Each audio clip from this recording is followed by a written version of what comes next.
Iran যুদ্ধ শেষের পথে বলে দাবি করেছেন মার্কিন প্রেসিডেন্ট ডোনাল্ড ট্রাম্প। তিনি বলেন, যুদ্ধ আর বেশি দিন চলবে না, পাশাপাশি কূটনৈতিক আলোচনাও এগোচ্ছে। তবে ট্রাম্পের এই বক্তব্যকে নাটকীয় কূটনীতি বলে উড়িয়ে দিয়েছে তেহরান। এদিকে হরমুজ প্রণালী ঘিরে সমঝোতার আভাস মিললেও উত্তেজনা কমেনি। জ্বালানি বাজারে এর প্রভাব পড়তে শুরু করেছে। ব্যারেল প্রতি ব্রেন্ট তেলের দাম উঠে গেছে $83 উপরে। বিস্তারিত নীলাদ্রি ফারহানের রিপোর্টে। যুদ্ধ শিগগিরই শেষ হবে এমন আশাবাদী আবারও ব্যক্ত করেছেন মার্কিন প্রেসিডেন্ট ডোনাল্ড ট্রাম্প। তিনি বলেন, ইরান আর বেশি দিন এই সংঘাত চালিয়ে যেতে পারবে না এবং আলোচনার মাধ্যমে সমাধানের পথ তৈরি হচ্ছে। একই সঙ্গে যুক্তরাষ্ট্রের অস্ত্র ভান্ডার নিয়ে কোনো সংকট নেই বলেও দাবি করেন ট্রাম্প।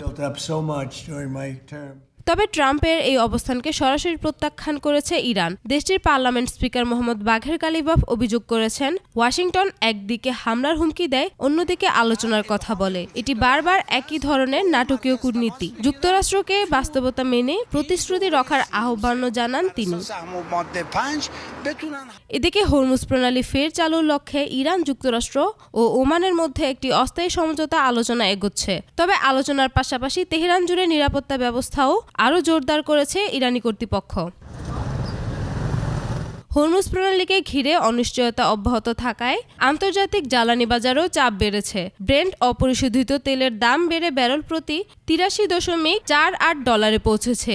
আর ওয়েস্ট টেক্সাস ইন্টারমিডিয়েট বা WTI অপরিশোধিত তেলের দাম উঠেছে $78.84।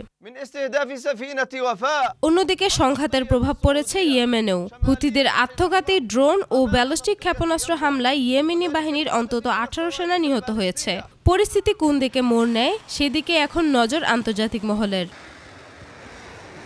Niladri Farhana, desk report, 21 television.